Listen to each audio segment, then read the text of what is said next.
আপনারা হয়তো আইডিয়া করতে পারছেন না, এখন দেখবেন না লুট হবে। জাস্ট এটা ওরা দেখবে আর চলে যাবে।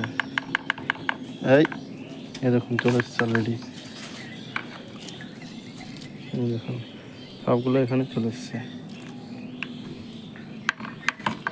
আপনারা যে বাটিতে দেবেন আগে পরিষ্কার করে নেবেন। আমি আগে চেষ্টা করলাম বাচ্চাটাকে একটু খাওয়ানোর, কারণ বাচ্চাটা খেতে পারে না, ওরা দুজনেই সব খেয়ে নেয়। আপনারা ছোলা টোলা ভিজিয়ে দেবেন, ছোলা মটর যেগুলো কম কম দামে বা যেগুলো অল্প দামে কিনতে পাওয়া যায়।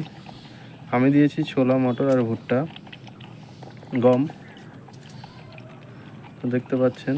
ছোলা জল ফেলার দরকার নেই, জল শুদ্ধ দিতে পারেন।